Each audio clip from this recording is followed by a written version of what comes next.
Julio nos debe un poco la respuesta, pero se la dejamos ahorita para el espacio, pero antes de dar la palabra, porque hay unas preguntas que a mí me gustaría como hacerles.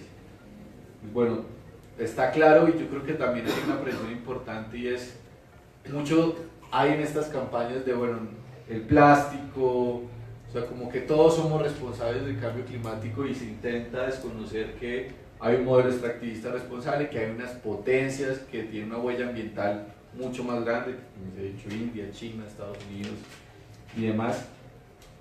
Pero bueno, también eso pone un poco el plano en que en Colombia es como si, para abrir el debate, es como si un poco la actividad de esta gran minería, y especialmente de esta gran minería transnacional, no generara algunos impactos ambientales concretos. Yo creo que ahí genera una pregunta, y que creo que Julio también nos la debe un poco, y es ¿cuáles eran esos impactos concretos ambientales que se hubieran generado? Y un poco para Brigides, bueno, ¿cómo están ustedes, por ejemplo, desde el instituto, monitoreando los impactos ambientales que ya se están registrando en Colombia de esta gran actividad minera?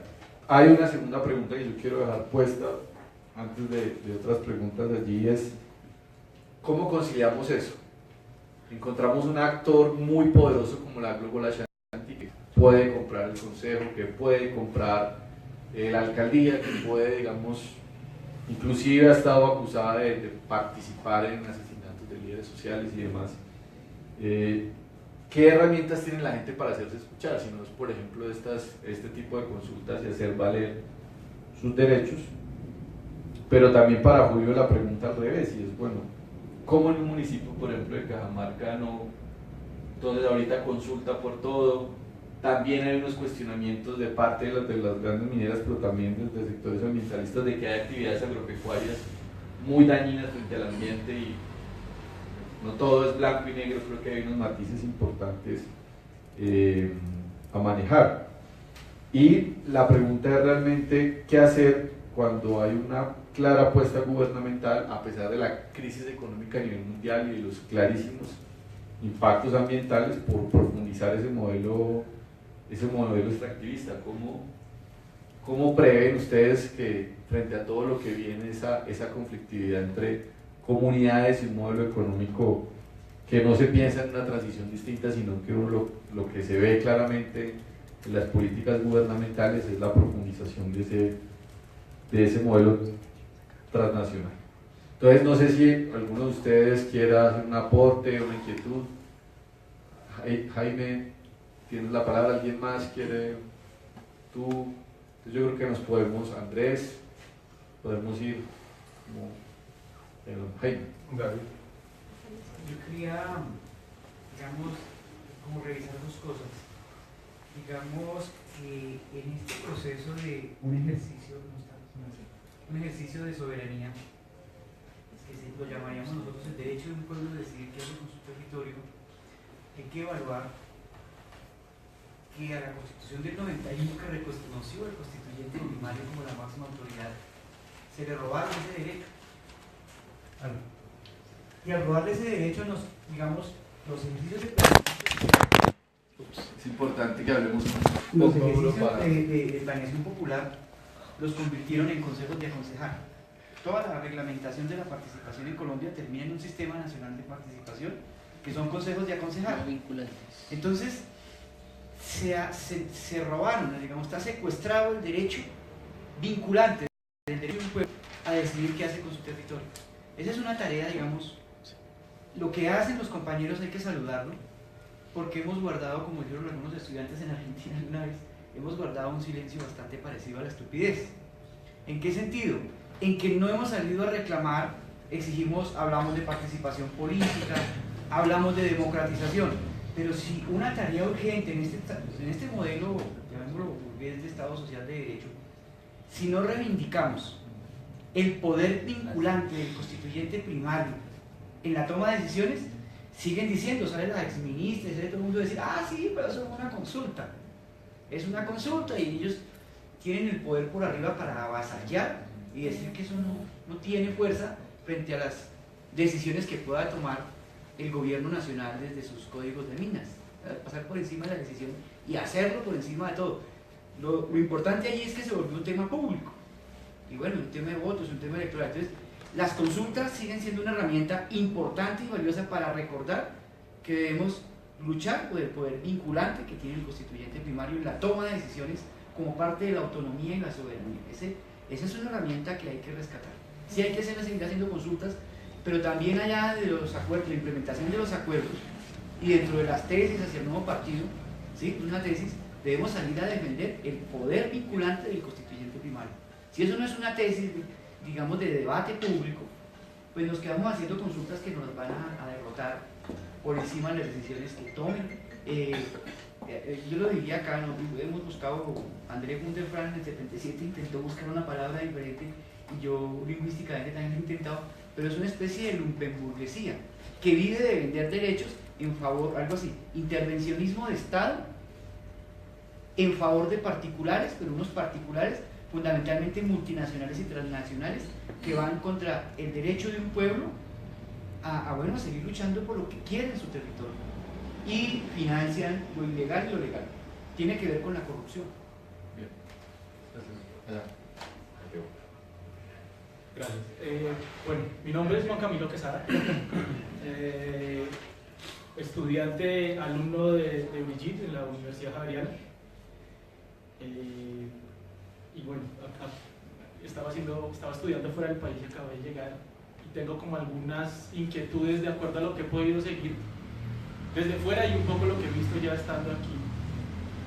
En principio, y así como en un brochazo muy grande, un poco la estrategia de desarrollo rural que sigue el país y que está, digamos, recomendada o alineada con los principios que propone el Centro Latinoamericano para el Desarrollo Rural, puedo fallar en el nombre, RIMISPE, sostiene un poco que si bien el Estado debe favorecer la participación comunitaria en los procesos de desarrollo rural de orden territorial o con enfoque territorial, es el Estado el llamado a generar esa vinculación general, digamos, para la vida, para asegurar la vida como nación. Sin embargo, ese tipo de desarrollo lo que genera más bien, creo yo, y es lo que me parece que he podido ver, es al final el alineamiento de los procesos de desarrollo territorial rural a los intereses del Estado. ¿Sí? ¿A qué conlleva? ¿Qué es lo que quiero decir? Por ejemplo, pasa lo de Cajamarca, pero al otro día sale el ministro de Minas diciendo que es que eso se tiene que desconocer, por un lado. Y además teniendo en cuenta que desde distintas posturas el desarrollo rural al final lo que propone, o casi que lo único que propone, es la superación de la pobreza rural, pobreza entendida en términos sobre todo económicos. Razón por la cual se favorecen o se desfavorecen algunas actividades tendientes al desarrollo en los territorios del país. El caso de Cajamarca pues es lo que llaman algunos emblemático, pero pues yo tuve la oportunidad de vivir en la cordillera nariñense 3 años y es exactamente el mismo problema. Allí no hay oro diseminado en la roca, sino que es oro de venta, entonces hay minería artesanal también, pero es un territorio donde los mineros artesanales están peleando por las licencias, pero resulta que esta región minera que se llama, no sé qué, de la Llanada, que es el nombre del municipio allí, está toda titulada en nombre de Anglo Guadashanti, ¿sí? Lo cual se convierte en un problema para la legalización de las minas de los campesinos. Sin embargo, la inquietud que yo quiero formular, a ver si lo logro hacer, es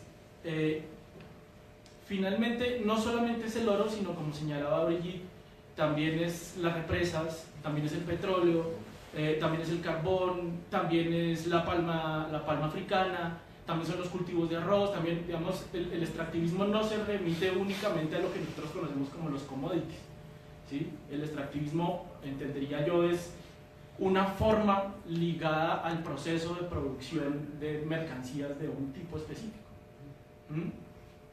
Y que obedece sobre todo a unos requerimientos energéticos para el mantenimiento de la vida en el planeta.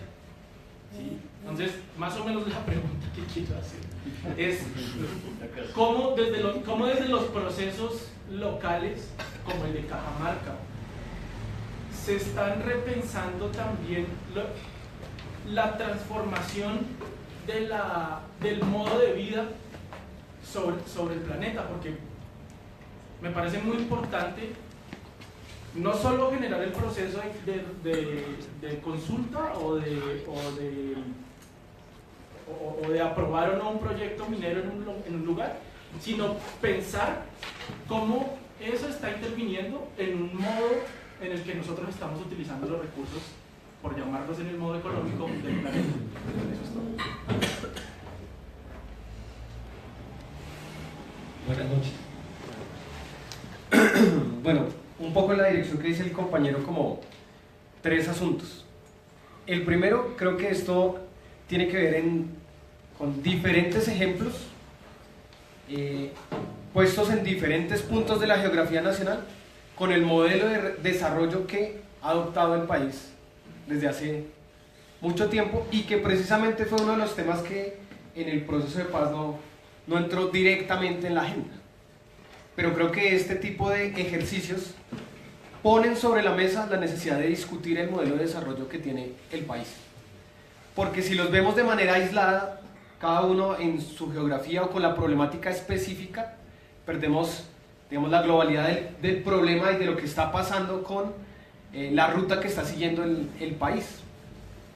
Entonces creo que estos ejercicios que en diferentes partes del país, a nivel nacional, regional y local, se están desarrollando, ponen sobre la mesa la necesidad de discutir como país el modelo de desarrollo entre comillas, que tenemos. Lo segundo tiene que ver con el modelo de Estado que tenemos, en el que precisamente hoy, producto del acuerdo de paz, estamos hablando de nuevas formas de participación ciudadana y de la garantía de la participación para superar la guerra. Y precisamente en esa dirección uno, pues evidentemente lo que considera es que estos ejercicios deben consolidarse. Y esos mensajes, como el del ministro al día siguiente, desconociendo el resultado prácticamente de la consulta, pues cierran el camino a que eso se vaya fortaleciendo. Entonces, esa ruta que está transitando el país, que le hace falta discutir su modelo de desarrollo, pero la ruta que ha elegido para superar la guerra, de consolidar y desarrollar mucho mejor el modelo de participación y en últimas el modelo de Estado que se tiene, debe necesariamente potenciar este tipo de ejercicios. Por eso a uno le preocupa esos desconocimientos, y que recientemente esta norma que ha sido aprobada, la Ley de Participación Ciudadana, ponga sobre la mesa estos ejercicios, dote de herramientas, pero vayan ocurriendo cosas de ese tipo, como la que pasa con los resultados de la consulta popular, como lo que está pasando con escenarios o discusiones frente a la revocatoria, frente a cabildos populares, frente a otros escenarios que están puestos también frente a la norma. Entonces uno se pregunta, ¿qué herramientas, si no son esas, pues estamos asumiendo para la superación de esta historia que hemos tenido por país? Y el tercer elemento tiene que ver precisamente con el telón de fondo, que es la conquista de la paz. Entonces, ¿cómo en medio de la situación que está viviendo el país se puede hacer un equilibrio entre esa discusión de modelo de desarrollo, que necesariamente va a implicar un debate sobre cómo gestionamos nuestros recursos y cómo la gente participa en la gestión de esos recursos, que es, creo, lo que enlaza directamente estos mecanismos de participación? Porque una de las cosas que pareciera es que la gente no puede participar porque no conoce, o porque no tiene la capacidad para decidir, o porque en este país quienes deciden son los doctos que no saben qué es lo que es bueno para el país, desconociendo lo que realmente la gente vive cotidianamente. Entonces la pregunta es, en un país que va rumbo a la consolidación de una paz estable y duradera, ojalá, sí, ¿cómo los mecanismos de participación y la discusión del modelo de desarrollo se pueden abordar en este tipo de temas? Que enlaza ese tema de participación y el tema del modelo de desarrollo y cuáles serían los escenarios para poder abrir ese debate, ya que explícitamente no estuvo planteado en la discusión de La Habana. Bueno, yo vine a acompañar a Julio, pero también a preguntarle a Brigitte una conversación que quedamos suspendida hace 2 años. ¿Sí? El primer tema Así usted 2 años para...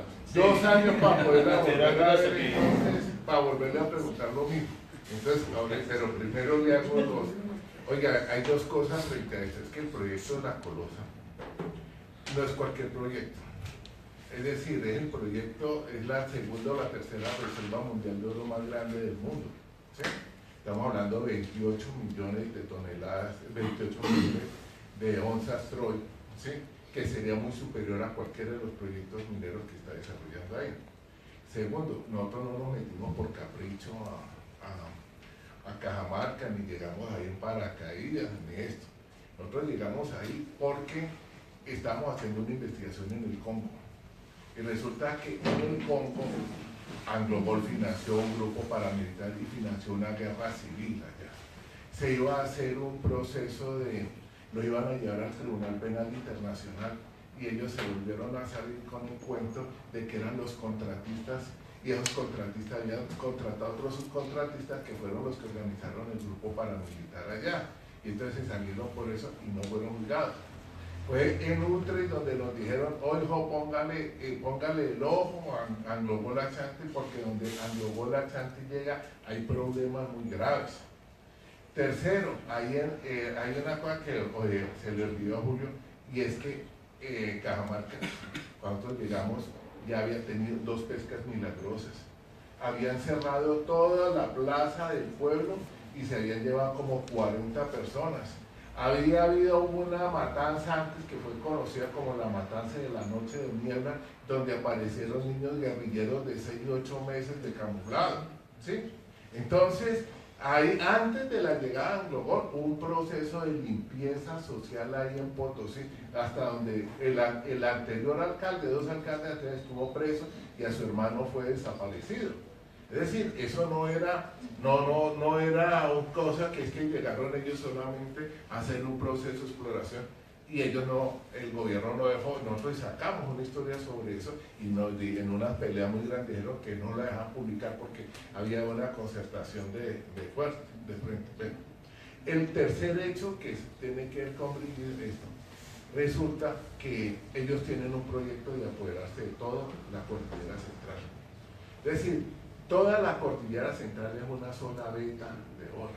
Y entonces ellos ya lograron la licencia de explotación en el municipio de San Roque. Y les voy a dar la coincidencia. En la finca donde fue secuestrado y murió el papá de Uribe. Ahí funcionan las oficinas de Anglobol Ashanti.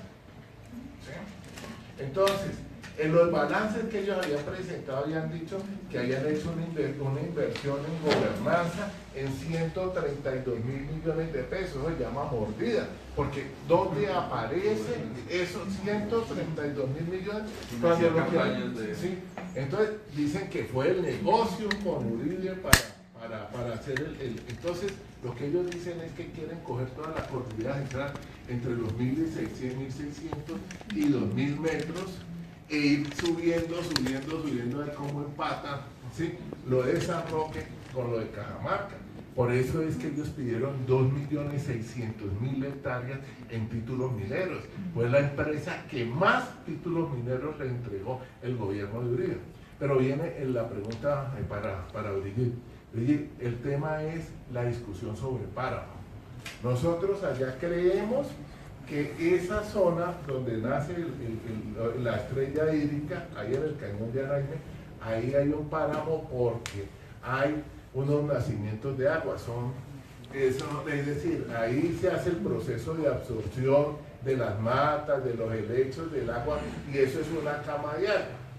Ha habido una discusión sobre si eso es páramo o no es páramo, ¿sí? Porque el concepto de páramo es también bien difícil de documentar, pero puede ser una salvación. La sola consulta, yo estoy de acuerdo, puede que no la bajen, ¿sí? pero si hay unas medidas complementarias de carácter ambiental que defiendan esa decisión, puede estar si es la posibilidad de expansión del Parque de los Nevados con el reconocimiento de páramos, porque hay una sentencia que dice que en los páramos no se debe hacer minería. Eso es bueno que usted nos lo aclarara en estos momentos. Y en esa perspectiva, ¿sí?, si la comunidad pide, exige que haya reconocimiento de páramos, pues no podría haber minería. Entonces, ese tema que yo lo planteé hace 2 años, ¿sí?, ya que hubo consultas, ¿qué se puede hacer sobre ese tema de carácter ambiental? Y sobre todo para posibilitar, ellos, ¿qué hicieron? Pidieron 200 hectáreas, pero luego bajaron dizque a 14. Pero entonces, ¿qué hacen ellos? Trabajan sobre cuadrículas de 10 por 20, entonces son 200 metros, y ellos pueden cubrir tranquilamente 4.000 o 5.000 kilómetros. No, es que yo aquí tengo mis 20 metros, allá tengo los otros 40 metros y allá los otros 40 metros, ¿sí? Y ese es el sistema que ellos están utilizando. En Yanacocha, Perú, que se llama también Cajamarca, empezaron con 60 kilómetros, hoy van 16.000 kilómetros y en expansión hay otros 5.000 hectáreas de 5.000 kilómetros más, y dejaron todo un departamento sin agua. Entonces, aprovecho la oportunidad y lo cojo a la coba quemarropa, ¿sí?, para que miremos ese tema, ¿sí? Ya, ¿alguien más? Bueno, buenas noches primero y gracias por la presentación. Mi nombre es Leandro Gómez y yo trabajo con Oxfam temas de gobernanza participativa, pero bueno, más allá de eso es hacer una precisión solamente que no comparto contigo, y es que en un momento dado tú decías que la normatividad a nivel minero había comenzado a elegirse a partir de los 80, hace 30 años. Y yo creo que hay una ruptura radical a partir del Código de Minas de 2001, el de 88, primero hacía una división entre pequeños, medianos y grandes mineros, en primer lugar. Segundo, pues tenía un enfoque mucho más de Estado desarrollista, en donde el Estado tenía una presencia activa dentro del desarrollo de la minería, y eso implicaba que había compañías mineras públicas que se encargaban de definir cuáles eran los minerales estratégicos para el desarrollo del país, cosa que no existe en el nuevo Código de Minas, que ya no es tan reciente, pero pues igual es de 2001. Eso en primer lugar. Dentro de una dinámica mucho más global, hay un gran problema, y es que nos estamos dando cuenta que hay una transición a nivel estatal en la cual el Estado ya no responde más a la nación, digámoslo así, a la gente que habita dentro del Estado, sino a las demandas de las grandes multinacionales y de las grandes corporaciones, que son quienes vienen finalmente a beneficiarse y a explotar los recursos naturales de un país como el nuestro. Entonces, ¿cómo se ha implementado esa estrategia? Es bastante simple, se ha tecnificado todo el tema de la decisión de lo que se va a hacer. Entonces, por ejemplo, se creó, que eso ya existía, pero con unas orientaciones diferentes, lo de la minería como actividad de interés social y todo lo que traía como, por ejemplo, las posibilidades de expropiar territorios y terrenos para hacer ciertos proyectos. Pero que en la anterior legislación estaban regulados justamente por esa noción de interés social, que estaba catalogado por unos minerales que eran estratégicos para toda la nación, para el desarrollo industrial. Con el avance del neoliberalismo, lo que vemos es que comienzan a crear unas agencias que evaden toda la responsabilidad política y que dejan solamente un aspecto técnico en la decisión de quién va a poder tener o no obtener la licencia ambiental, por ejemplo, o por ejemplo quién va a poder acceder a ciertos títulos mineros. Y entonces todo eso va sacando el aspecto político de la decisión de quién y cómo se va a explotar el recurso natural. Y es justamente la respuesta de los ciudadanos la que genera que se repolitice esa decisión, porque resulta que el territorio no es una construcción preconcebida, el territorio lo construyen los mismos ciudadanos. Y entonces cuando los ciudadanos se dan cuenta que quien está extrayendo los recursos y quien se está beneficiando de los recursos que están bajo el subsuelo, no son ellos, sino son otras compañías que vienen a tirar beneficios de esa extracción, pues entonces se movilizan y comienzan a buscar estrategias de acción política, que las da la misma Constitución del 91, que no se ha respetado, se ha dicho de paso, pero pues que entre todo logró abrir ciertas brechas para la participación y la movilización de los ciudadanos. Entonces, lo que yo veo aquí es que justamente de una parte están los ciudadanos que están tratando de reivindicar sus derechos políticos y ciudadanos, y de otro lado está un Estado que está completamente desconectado de esas necesidades, y es ahí donde yo vengo a cerrar con lo que tú decías al final. Esa autarquía de la que tú tenías miedo con las consultas populares es producto justamente de la desconexión del Estado con las solicitudes de sus ciudadanos. Y entonces en esa medida es importante que las consultas sean válidas y vinculantes, porque ellas vienen a representar los intereses de los ciudadanos de un Estado que no representa más a sus ciudadanos, justamente. Eso era todo. Gracias. Gabriel. Gracias. Hay casos, y soy ignorante en el tema, no lo manejo mucho, me gusta leer, me gusta investigar, pero no lo conozco en profundidad, de ahí que pido disculpas si mi pregunta de pronto tiene algún hierro. Hay casos donde la minería ha funcionado bien. Creo que en Bolivia han hecho una labor interesante donde han aprovechado los recursos, lo han hecho no sé hasta qué punto de manera sostenible, pero he observado que, por ejemplo, Evo Morales recogió recursos no de la minería, del gas, y los aplicó con mucha fuerza hacia las necesidades de la gente y tituló mucha tierra, en fin. Creo que en Ecuador también hay alguna experiencia positiva, pero también hay reclamos fuertes hacia Correa, persona que por lo demás admiro, pero creo que también hay reclamos importantes de los sectores ambientalistas. Mi pregunta ¿es posible, teniendo en cuenta que hay un recurso importante en Cajamarca y en otros lugares del país, que haciendo una exploración pública donde se haga cargo el mismo Estado, de una manera transparente, se haga una explotación lo más responsable posible, y que eso genere recursos muy buenos para inversión social, lejos de la politiquería, lejos de los canales políticos tradicionales, incluso yo pensaría que hasta lejos de los gobiernos regionales y locales. Es decir, ¿es posible alguna manera de que la minería pudiera llegar a ser, en realidad, porque eso es lo que dice hoy el gobierno, pero que la minería pudiera llegar a ser, pudiera generar recursos en realidad que terminaran en el beneficio de las mismas comunidades de una manera sostenible? ¿Eso es posible? ¿O definitivamente tenemos que decir no al tema, prioricemos el agua, prioricemos otras cosas?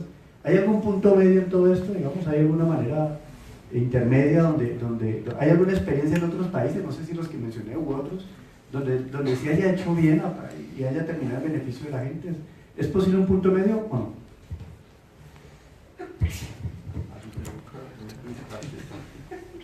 Bueno, dos cositas antes de dar la palabra a Brigida a Julio. La primera es que, para que lo introduzcan un poco en el debate, en este momento es tendencia en redes sociales, fuera la AngloGold.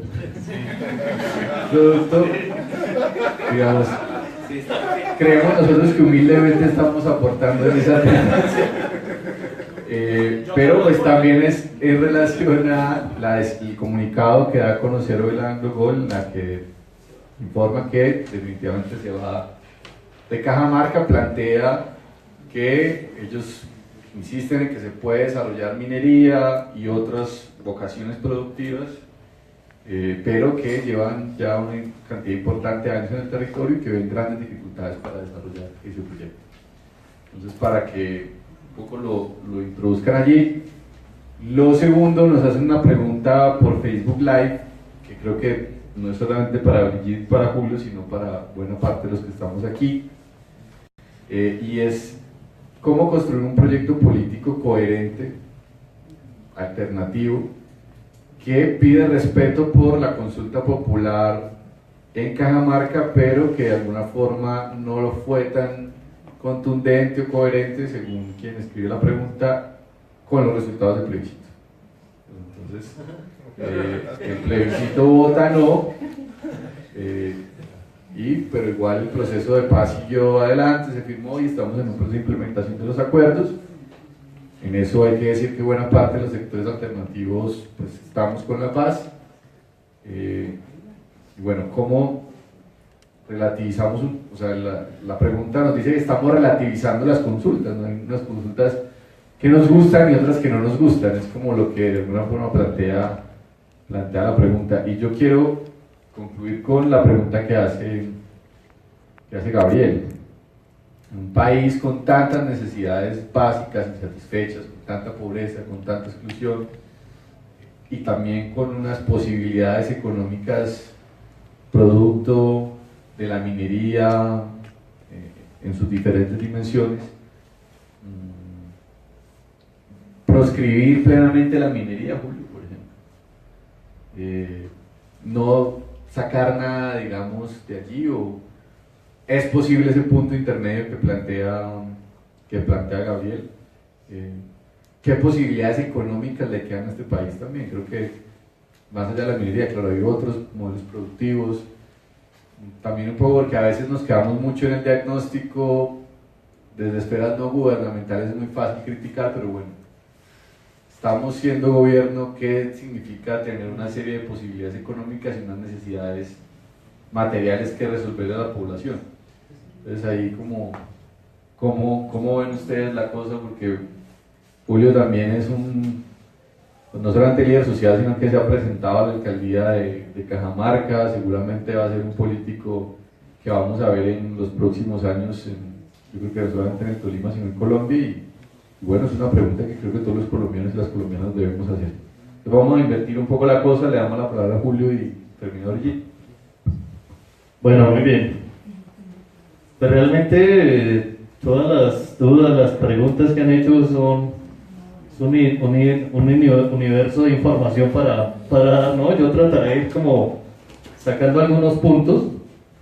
Creo que viendo de la primera intervención como los impactos ambientales de la minería en el municipio de Cajamarca, yo les hablaba que Cajamarca es estrella hídrica, que donde se encuentra el proyecto minero La Colosa, nace el río Berbellón, que ya de hecho viene afectado por el túnel de la línea, ¿sí? Que ha tenido unos problemas importantísimos acá en el país, no lo han culminado. Los impactos ambientales del túnel de la línea han sido drásticos, tanto para el lado del Quindío como para el lado del departamento del Tolima, pero ese río ya viene, digamos, afectado por ese megaproyecto de infraestructura vial, y ahí más abajo se encuentra el proyecto minero La Colosa, que de explotarse pues acabaría con varias quebradas importantes ahí, como la misma quebrada La Colosa, La Arenosa, otras varias quebradas, muchos nacimientos de agua en todo ese sector, y además es que ahí es donde está también el nacimiento de agua casi más importante del municipio de Cajamarca, porque es donde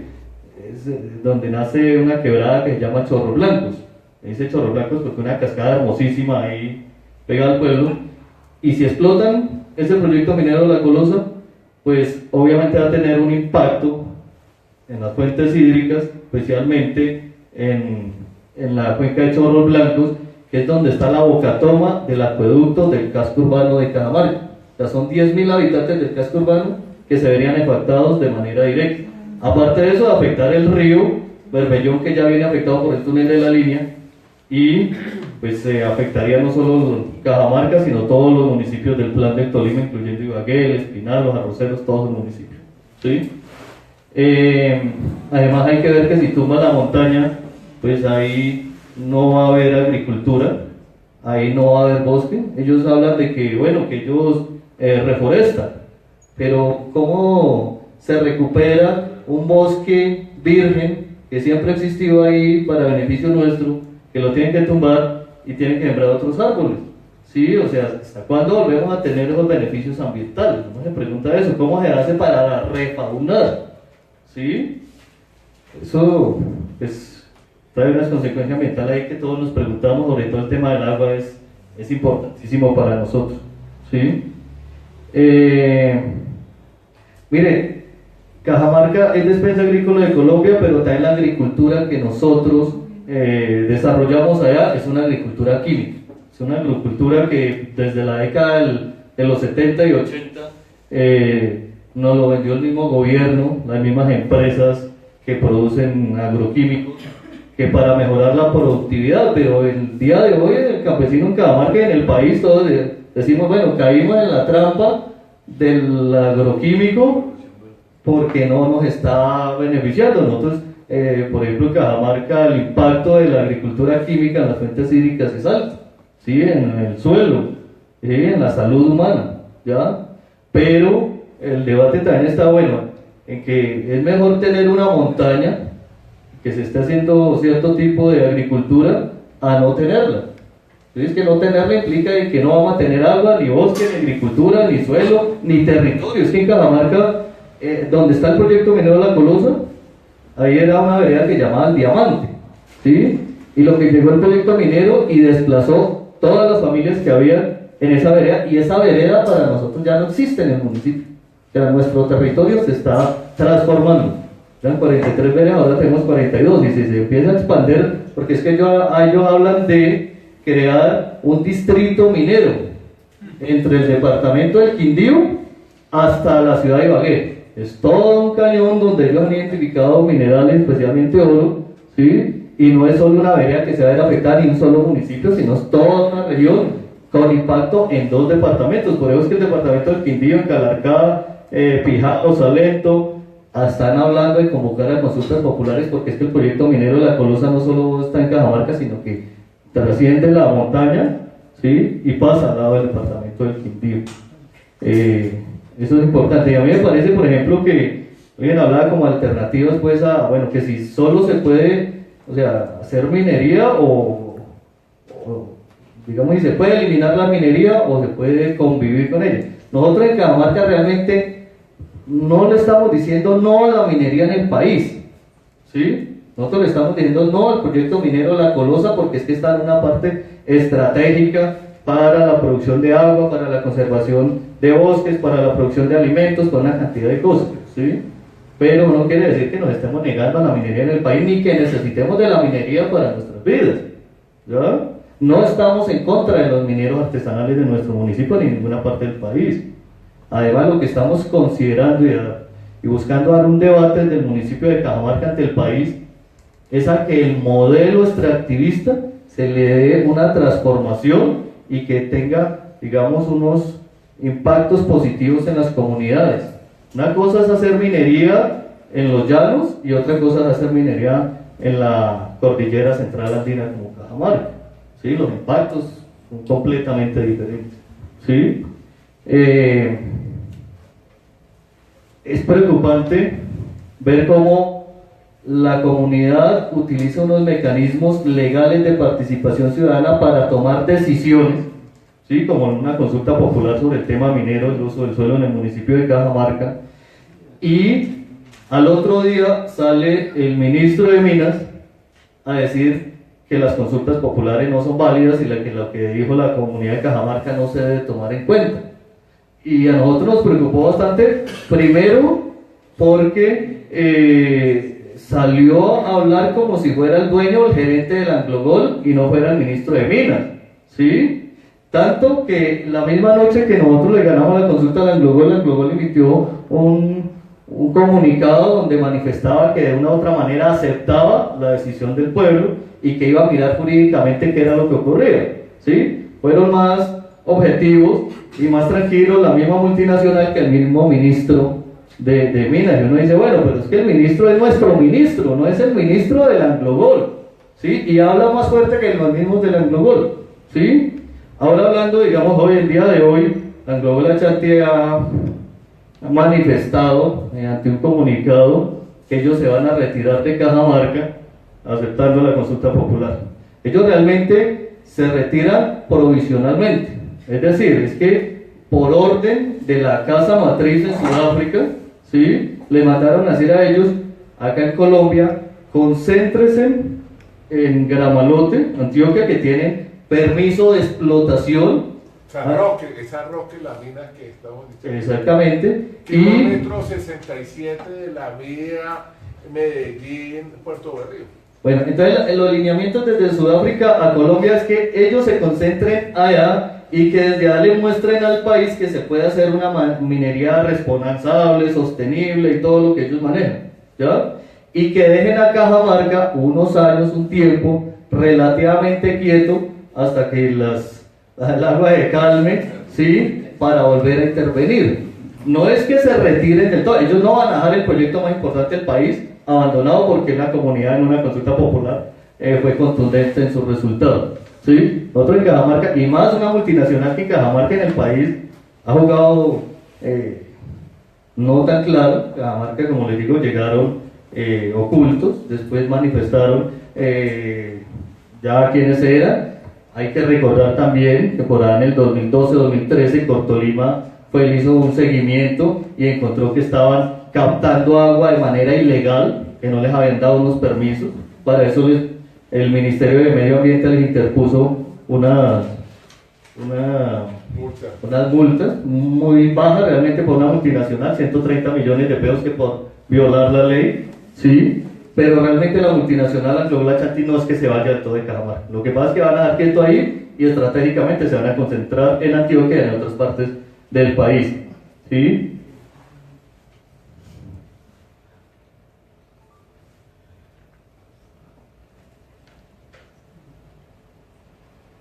Eso de, yo no sé si la minería a cielo abierto puede ser bien hecha, pues bien hecha, digamos, en la forma, me imagino yo, en sacar el mineral, pero yo no sé bien hecha en el sentido de los impactos ambientales. Yo creo que esa es una respuesta más acá para Brigitte. Yo la verdad no creo. Yo, por ejemplo, nací en el campo, soy campesino, trabajé echando asador, machete, bebiendo café, y por la experiencia propia, a veces uno como que no necesita ni quiere ir a la academia para darse cuenta de ciertos impactos.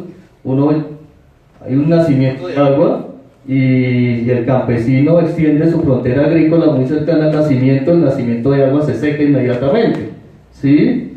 Entonces, si eso ocurre, nomás con tumbarle unos árboles al nacimiento de agua en un proyecto de explotación minera a cielo abierto donde tienen que tumbar la montaña, yo considero que los impactos ambientales y sociales son muy altos, ¿sí? Y que en ninguna parte del mundo yo creo que se puede hacer una minería pues completamente responsable con el medio ambiente, ¿sí?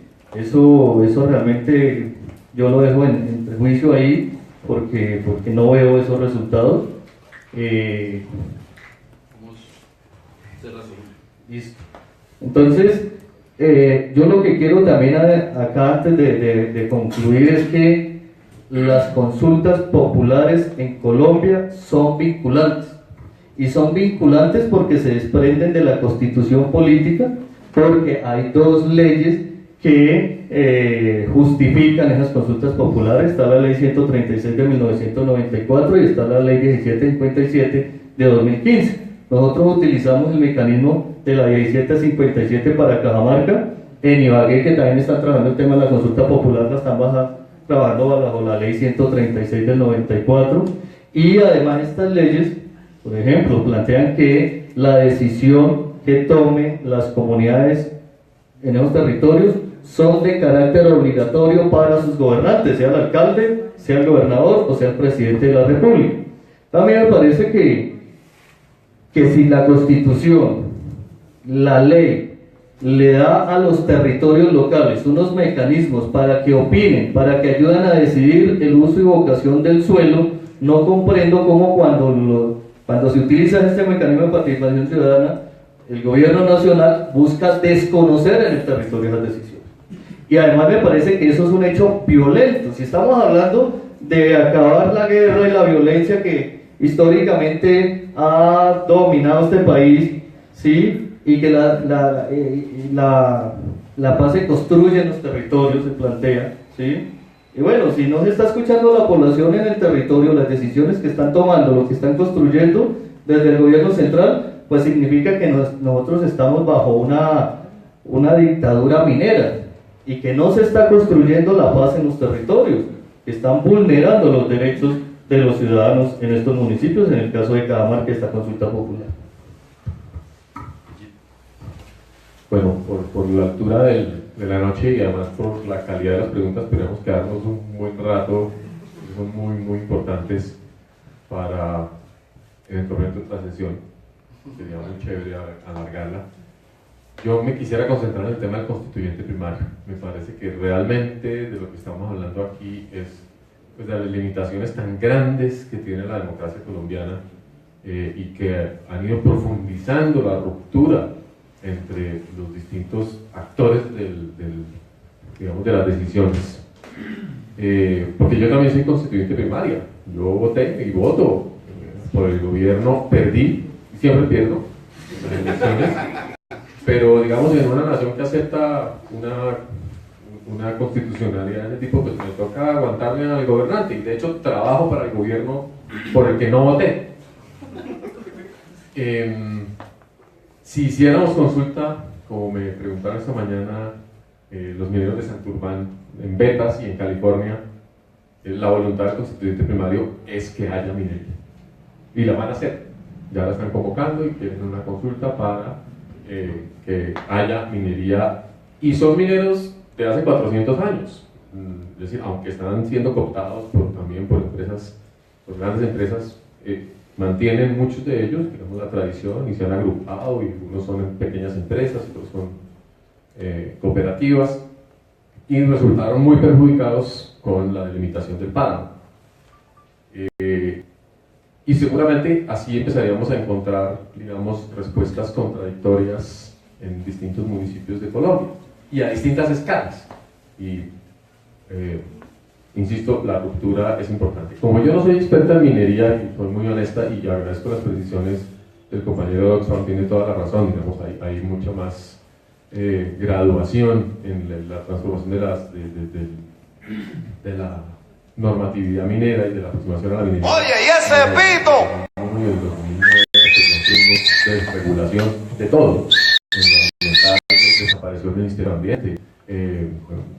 La normativa ambiental se fue al suelo, en fin, realmente sí hay un gran hiato ahí, y la presencia del Estado es indispensable.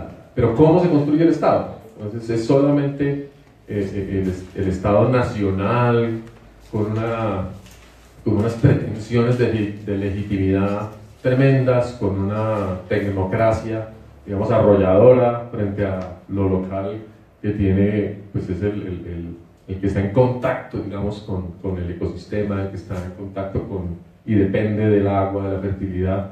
Esa ruptura hay que llenarla de maneras que están previstas en la Constitución, pero que no se han desarrollado ni se han hecho valer. Y coincido con el diagnóstico sobre digamos, los mecanismos de consulta y participación bastante decorativos que han regido la vida de la nación en las últimas décadas. Voy a ir a la política forestal, que no tiene nada que ver con esto, pero fíjense ustedes cómo Colombia no tiene en este momento una política forestal actualizada, porque la que se trató de construir careció de legitimidad porque no hizo consulta a las comunidades indígenas. Y fueron las comunidades indígenas que eran en un momento. El 50% de los bosques de Colombia está ubicado en nuestros territorios, y nosotros tenemos ahí mucho que decir. Por supuesto que el régimen normativo de uso de los bosques es distinto al del subsuelo, y ahí hay, digamos, asimetrías importantes. Se supone que los planes de ordenamiento territorial son participativos y la participación es vinculante. Se supone que las políticas, no es vinculante la de los POTS, es consultiva. Entonces,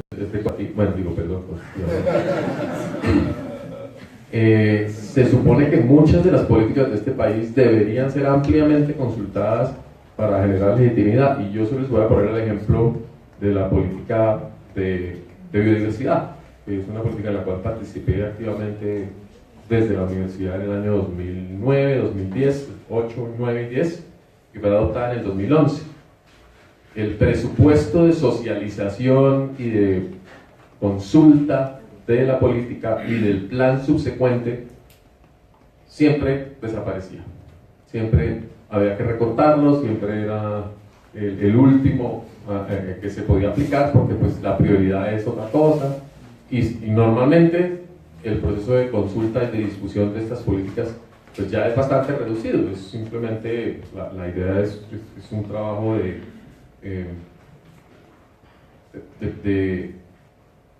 identificar vacíos, de generar algo de legitimidad, pero ni siquiera eso. Entonces realmente hoy en día los temas de las políticas con consulta o con ciertos niveles de acuerdo y de construcción desde la base, pues no es lo común, no es lo frecuente, y normalmente lo que se aduce es que no hay tiempo, no hay presupuesto. Pues si no hay presupuesto para construir democracia, pues definitivamente es que no tenemos democracia, y eso, digamos, preocupa sustancialmente.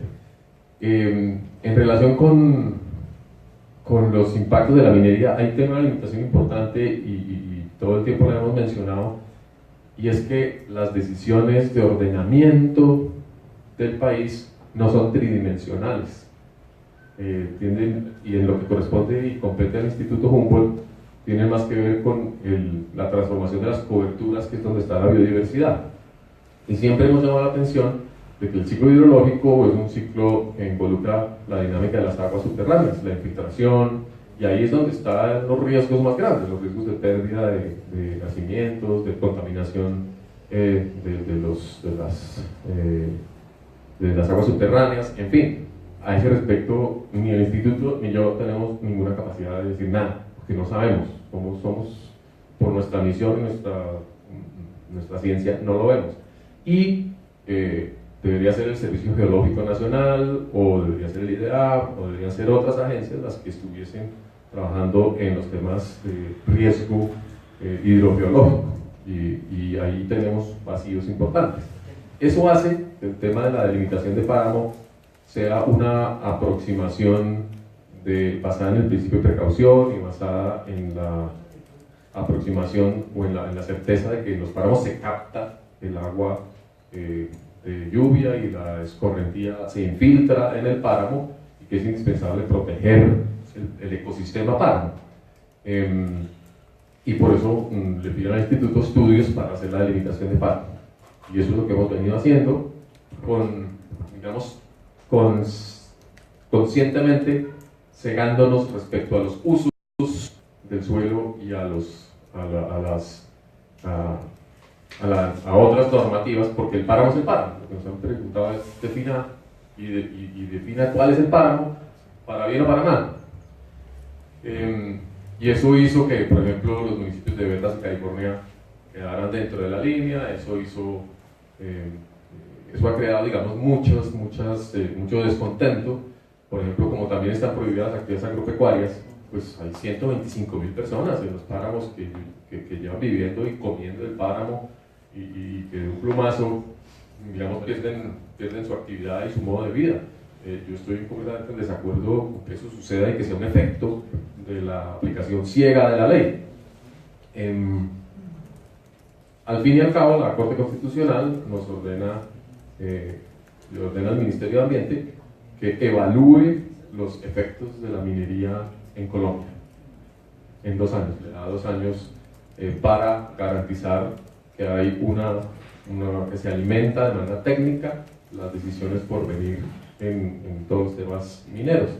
Y le dice al Ministerio, y el Instituto Humboldt debe hacer la parte técnica de eso. Eso es ley del plan de desarrollo, y luego el fallo de la Corte Constitucional de hace unos meses. Estamos en ese proceso. Imagínense la tareita, pues, y no solamente minería de oro y carbón, sino todas las formas de minería en todo el país.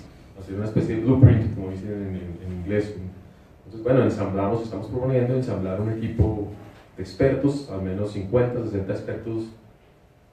Y expertos, por expertos tenemos miembros de comunidades que hacen minería o que no hacen minería porque saben mucho al respecto, que haya balance, que haya equilibrio. Eso es un reto grande, y me imagino que será anunciado pronto por el ministro. Se va a firmar una resolución creando el equipo de trabajo sobre análisis de efectos de la minería en la biodiversidad.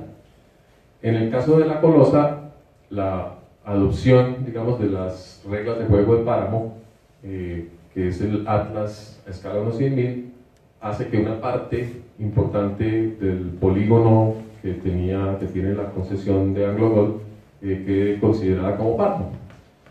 Pero eso es un efecto que además se produce por la aplicación de la metodología en todo el país. Y mucha gente ha dicho, no, pero pues esto es de interés nacional, son solo 200 hectáreas. En Santurbán nos pasó lo mismo. Tanto los pequeños mineros como las grandes empresas dicen, no, pero pues es en el bordecito. ¿Qué daño le hace? Mire, pues, corra la línea un poquito, estoy haciendo en el mapa. Entonces siempre hemos dicho no, pues, primero nosotros no somos autoridad ambiental, nosotros no hacemos el acto normativo porque somos técnicos y científicos.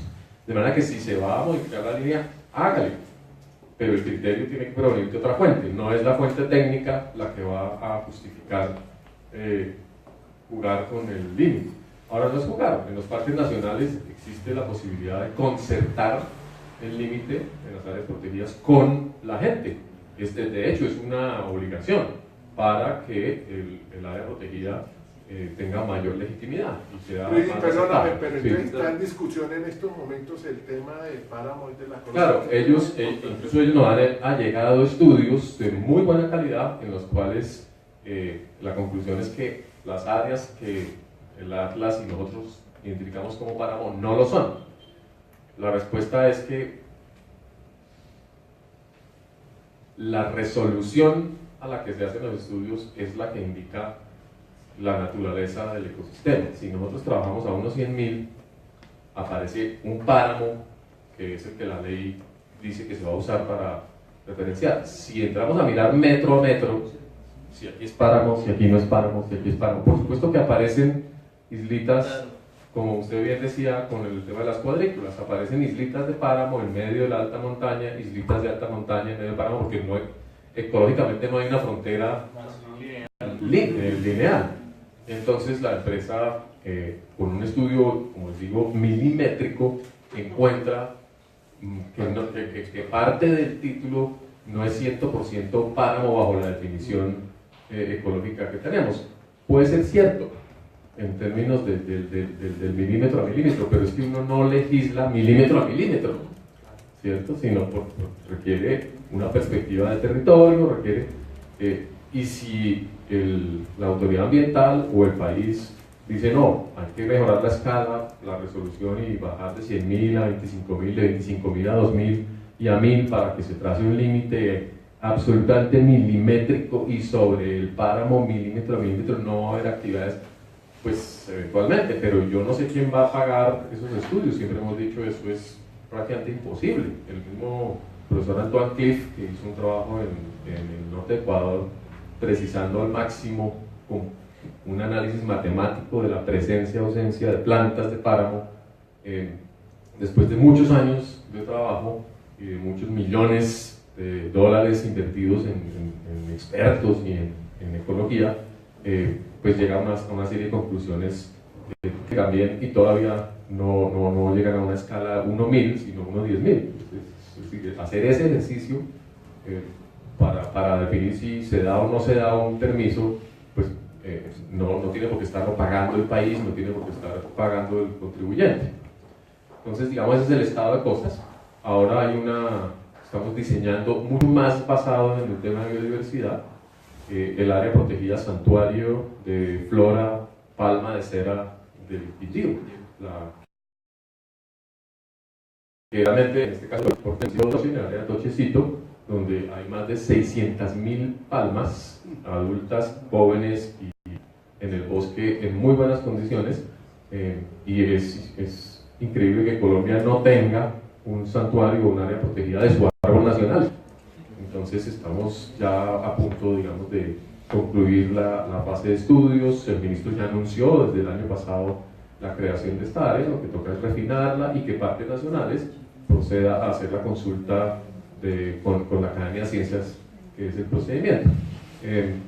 Pero en la creación de una área protegida uno sí puede y debe concertar con los propietarios de la tierra, concertar con los distintos actores acerca de la configuración del área, porque hay muchas posibilidades. Hay posibilidades para que el área, digamos, siendo un área biológica, se mueva. Y con eso concluiría para hablar del tema del impacto, de si es posible o no otra minería. A estas escalas el impacto ambiental es innegable, es decir, hay muchas cosas irreversibles y no hay que tratar de tapar el sol con los dedos. Lo que debe preguntarse siempre la sociedad es si esos cambios irreversibles son mitigables, si está dispuesta a aceptarlos a cambio de.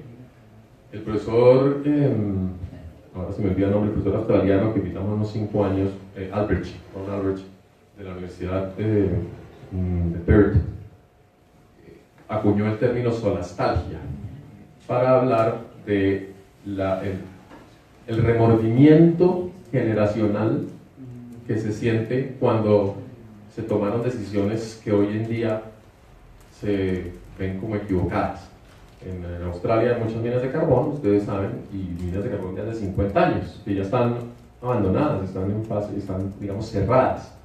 Y el paisaje quedó con todos esos huecos, quedó así, pero toda la gente quedó con carros, televisores, casas, digamos, allá sí hubo inversión social. Pero la gente dice, bueno, sí hicimos un buen negocio, sí era lo que queríamos, y gran parte de la sociedad dice, no, pero lo que sacrificamos no se compensa, y tiene que ver con valores ya inconmensurables, con el afecto, con el apego a la tierra, con el sentido de la vida. Entonces están proponiendo pues todo un proceso de sanación y que va a tomar generaciones. Y bueno, miren lo que hicimos, pero con plena conciencia que lo hicieron y votaron a favor. Si hubieran votado esta consulta, sí, queremos el oro, queremos ganar plata, queremos... Y dentro de 50 años dirían, uy, como que siempre no era que lo quería, no fue la mejor decisión. ¿Qué hacemos con esos huecos? ¿Qué hacemos con esos huecos? O con otras cosas que pueden haber sucedido. Conmemoraciones del milenio en Ecuador con el petróleo en la Amazonía.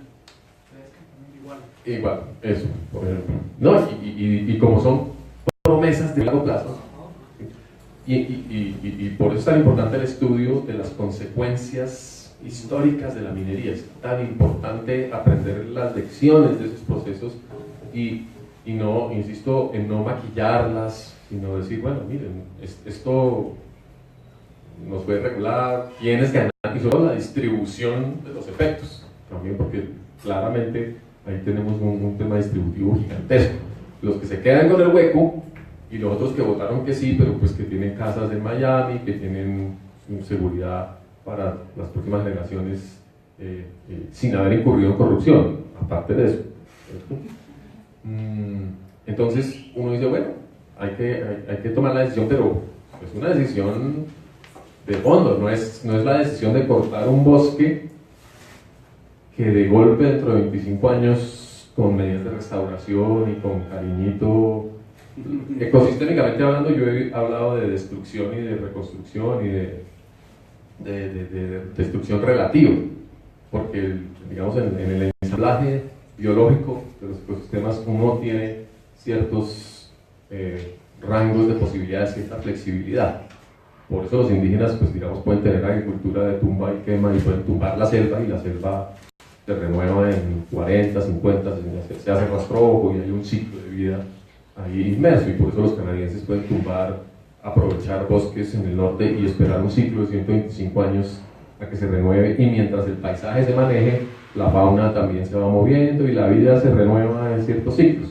Pero rellenar el hueco es otra cosa, ahí hay otros efectos que es importante considerar. Entonces, por supuesto, para hacer buena minería necesitamos mejor democracia, porque estamos hablando de decisiones generacionales. Necesitamos participación efectiva